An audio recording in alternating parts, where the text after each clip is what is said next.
Bienvenue mesdames et messieurs, c'est l'heure de suivre votre édition qui commence par le sommaire. Le phare d'essai a frappé l'aérodrome de Kigoma à Walikale ce jeudi 27 mars, ciblant un aéronef supposé ravitailler le rebelle de la FCM-23. Utilisant des drones et un avion de chasse au Koi, l'armée a frappé le site et provoqué la panique dans la cité. Cet aéronef aurait effectué plusieurs rotations ces derniers jours pour renforcer les rebelles en nombre et en matériel. À Ituri, pendant ce temps, l'armée ougandaise UPDF a mené des frappes aériennes contre des positions des miliciens Codeco dans les chefferies de Walen Boudjassi mercredi, causant des pertes humaines encore non quantifiées et perturbant la circulation sur la RN 27. La ville de Butembo aura bientôt une résidence officielle pour son autorité urbaine et son adjoint, ainsi qu'une maison de passage pour les visiteurs. La pose de la première pierre a eu lieu ce jeudi 27 mars 2025 sous la supervision du délégué du gouverneur du Nord Kivu. Le projet estimé en plus de 570 000 dollars de 570 000 dollars américains se concrétisera avec la participation locale. Tout pour les sommaires, les détails dans un laps de temps. Bienvenue mesdames et messieurs, je l'ai dit au sommaire, la ville de Butembo se dote d'une résidence officielle pour son autorité urbaine et son adjoint, ainsi que d'une maison de passage pour les visiteurs. La cérémonie de pose de la première pierre a eu lieu ce jeudi 27 mars 2025 à présence du délégué du gouverneur du Nord Kivu, de plusieurs élus et cadres urbains ainsi que de représentants de différents services. Un projet qui marque une avancée importante pour la gestion de la ville. Suivez ce reportage de Mirembe Kitawite. La cérémonie a débuté par l'hymne national, suivi d'une prière dirigée par le père Kishindo, délégué provincial des Pères Augustins de l'Assomption. Ce dernier a également procédé à l'aspersion d'eau bénite sur les sites où sera érigé l'édifice.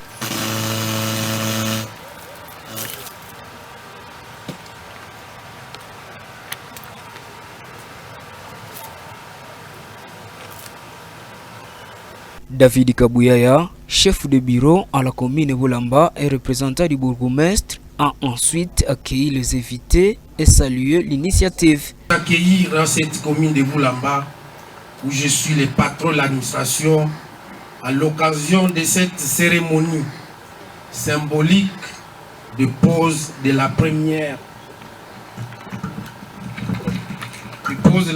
pierre pour la construction et la résidence officielle du maire de Butembo. Dans un moment solennel, le délégué de l'autorité provinciale du Nord Kivu a officiellement lancé la pose de la première pierre, marquant ainsi le début des travaux.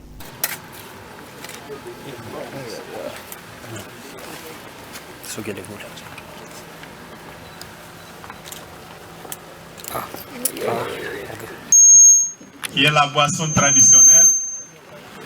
Il va remettre au conseiller du gouvernement. Lors de son allocution, l'autorité urbaine de Butembo a exprimé sa reconnaissance envers le gouverneur pour la considération de ce projet jugé prioritaire pour la ville. Il a également exhorté la population à s'approprier cette initiative et à contribuer à sa réussite. La cérémonie de ce jour symbolise pour autant qu'elle veut pallier les déficits de logement officiel de l'autorité urbaine. L'ingénieur en charge du projet a détaillé les plans. La concession accueillera 3 bâtiments, dont un pour l'autorité urbaine, un autre pour son adjoint et un 3e destiné à l'hébergement des visiteurs. Le coût du projet est estimé à plus de 570 000 dollars américains. La durée des travaux n'a pas encore été précisée, la contribution locale étant un facteur déterminant dans l'avancement du chantier. Sécurité à présent, ce jeudi 27 mars, l'armée congolaise a mené de violents bombardements sur l'aérodrome de Kigoma à Walikale. Ce frappe ont eu lieu peu après l'atterrissage d'un aéronef suspecté d'appartenir aux miliciens. La situation a sémé la panique parmi la population locale. Suivez ces récits de Mwanamou Penzi Mazekele. Les forces armées de la République démocratique du Congo FARDC ont intensifié leur opération à Walikale, cible à l'aérodrome de Kigoma. Selon des sources locales, les frappes ont été effectuées à l'aide des drones et des navires de chasse Sukhoi. L'intervention militaire s'est déclenchée à la fin de matinée. Peu après l'atterrissage d'un aéronef transportant du renfort en hommes et en matériel pour les rebelles de l'AFCM 23. Des témoins sur place rapportent que le drone a survolé la zone avant de bombarder l'aérodrome, immobilisant l'aéronef qui n'a pas pu redécoller. Cette attaque marque la deuxième frappe sur cet aérodrome à moins d'une semaine. La première avait eu lieu le samedi précédent, au lendemain de la prise de Walikale par les rebelles. L'intensité des bombardements a provoqué un mouvement de panique parmi la population locale. Depuis 6 jours, l'aéronef ciblé avait effectué plusieurs rotations, transportant des renforts rebelles qui contrôlent Walikale depuis une semaine, renseigne l'armée congolaise. La zone est enclavée dépourvue de routes praticables. L'aviation demeure le principal moyen d'acheminement de ravitaillement pour les combattants. Dimanche dernier, la rébellion de l'AFCM 23 avait pourtant annoncé son repositionnement stratégique à Walikale et ses environs, affirmant vouloir donner une chance au processus de paix. Cette déclaration avait même été saluée par le Rwanda, pays accusé de soutenir les rebelles.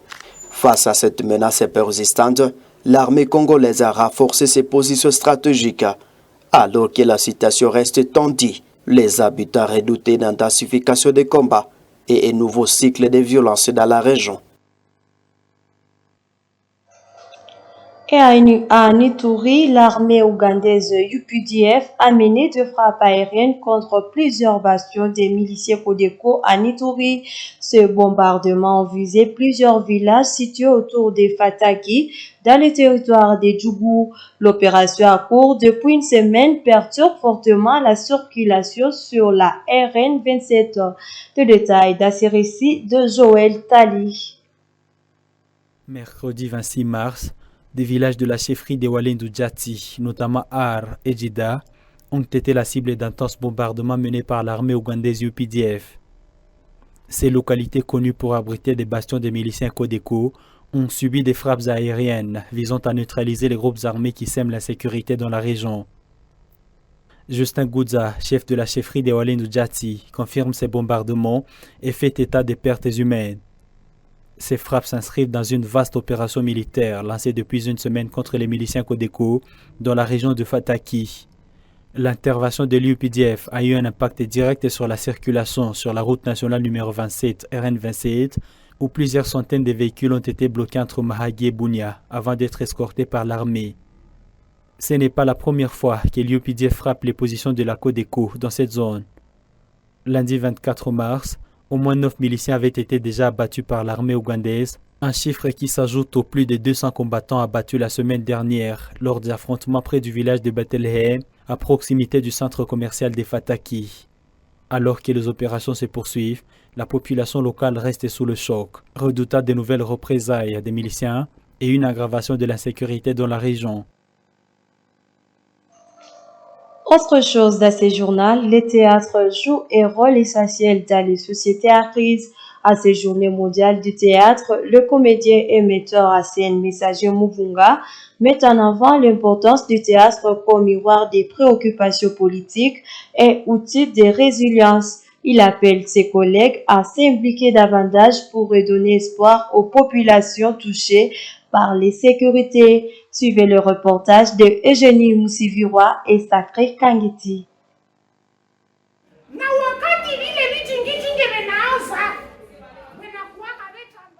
Mumbere Muvunga Messager, connu sous le pseudonyme Cécilia, était comédien et metteur en scène du groupe Yira Comédia. Dans ce collectif, il incarne souvent des rôles féminins pour arracher des éclats de rire au public.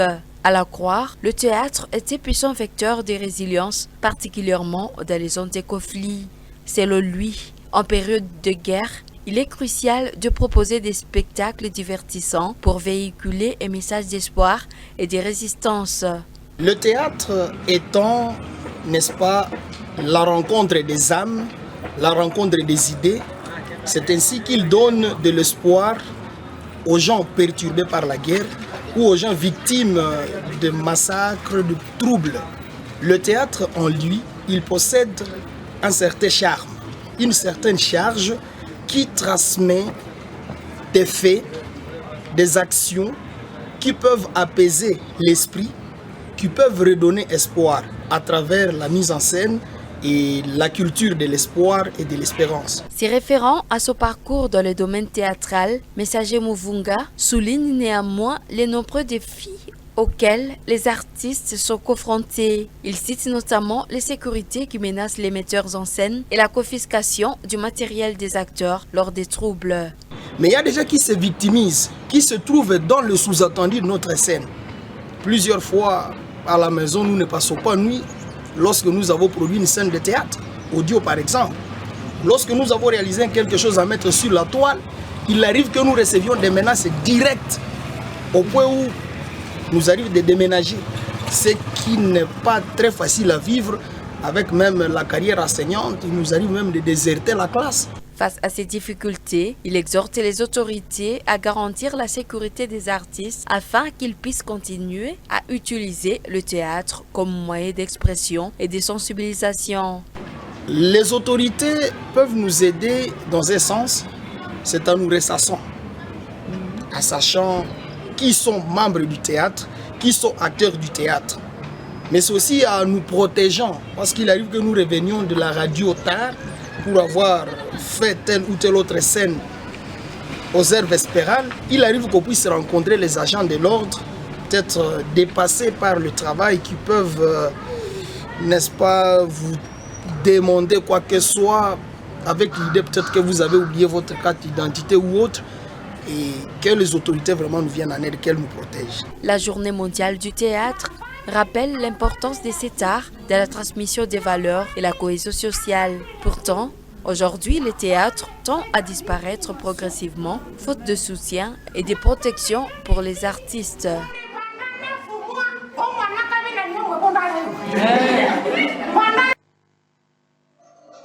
La paroisse Saint-Luc de Kassinga poursuit son essor tant sur le plan spirituel que matériel.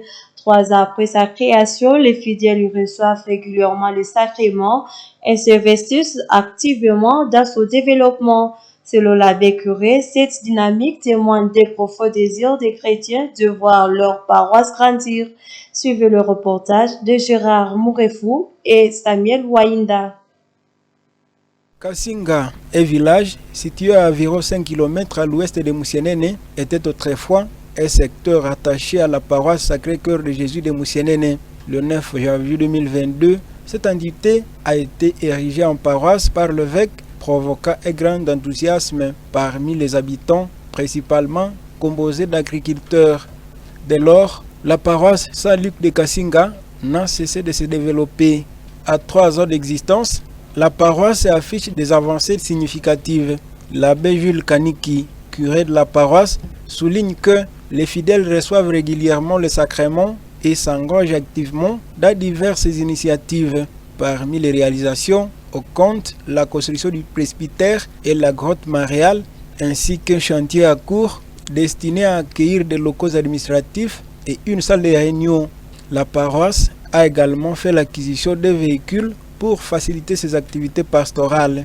Dans une interview accordée à notre rédaction, l'abbé Kaniki a affirmé que l'évolution actuelle de la paroisse démontre le grand désir des fidèles de Kassinga de disposer de leur propre lieu de culte et de structurer leur communauté. Pour y parvenir, nous avons conjugué les efforts. Les chrétiens de la paroisse et les bienfaiteurs, c'est de continuer à travailler ensemble, de nous unir nos forces afin que nous puissions réaliser d'autres projets de ce genre et que la paroisse puisse aller de l'avant. Il a également mis en avant un projet important réalisé Grâce à la mobilisation des fidèles et des bienfaiteurs, la construction des bâtiments scolaires. Cette initiative a été achevée à l'occasion de la commémoration du 25e anniversaire de la mort de Monseigneur Nzoundo, une figure marquante pour la communauté catholique locale. Avec cette dynamique, la paroisse Saint-Luc de Kassinga continue de renforcer son enrichissement en mêlant foi et développement au service de la communauté. Mois de mars, mois de la femme. Moto TV vous présente Olive Makassi, une femme dans un métier d'homme. Elle est mécanicienne automobile au sein d'une équipe de plus de 40 hommes. Elle invite d'autres femmes à embrasser ces métiers qu'elle juge rendables et épanouissants. Son parcours est une preuve que la mécanique n'est pas qu'une affaire d'hommes. Suivez ce reportage. Olive Makassi, 26 ans, vit à Butembo. Depuis 3 ans, elle se forme à la réparation automobile dans un garage situé à Vunki, connu sous le nom de garage Kambalito. Sans hésitation ni complexe, elle a choisi cette voie, bien que peu de femmes s'y aventurent. Nous l'avons rencontrée allongée sous un véhicule, les mains plongées dans le moteur. Pour elle, la mécanique n'est pas un métier réservé aux hommes. Après avoir observé plusieurs professions, elle s'est intéressée à ce domaine en constatant qu'il manquait de femmes dans ce secteur.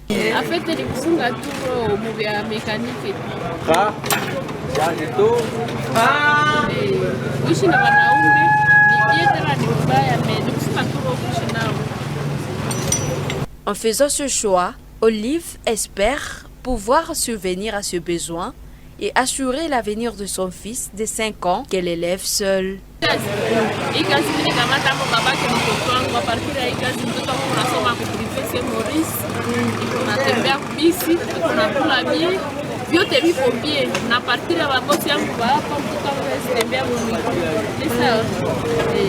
Donge mabosi yangu wananisikiaka fasilima hata niko wapi masomo naisha bisi nilikuwa na pale gari ni gari tu nikaelewana na bosi anaweza nipatia hata na mafandaje za mingi marafiki yangu wakalungisha wa bwana mabilio sikosake gari na sia uzaka gari. Malgré les remarques agressives de son entourage sur le fait qu'une femme ne devrait pas avoir les mains dans un moteur, Olive reste déterminée. Elle encourage les autres femmes à suivre leur passion, quelles que soient les barrières sociales et les stéréotypes.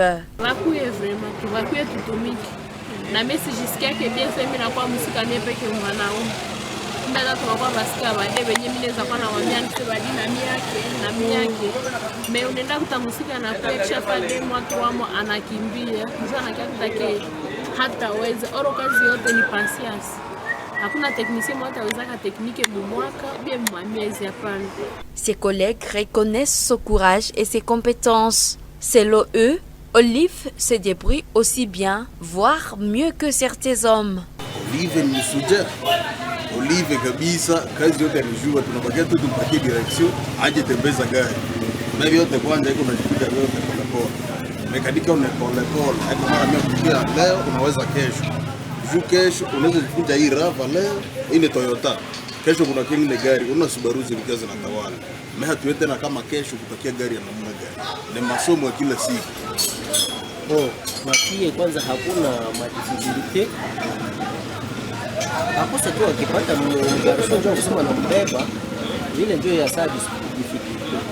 Mais kubafie kabisa huko venye viko nafanya kazi nzuri. Na wanaenda na madepanage anajisortir. Depuis la création du garage, Olive est la 12e femme à exercer ce métier en ces lieux. Aujourd'hui, à la tête d'une équipe entièrement masculine, Olive Makassi s'impose comme un modèle de persévérance et d'émancipation féminine dans un domaine encore largement dominé par les hommes. Nous sommes à la fin de cette édition. Merci de nous avoir suivis. Au revoir et bon reste de temps chez vous.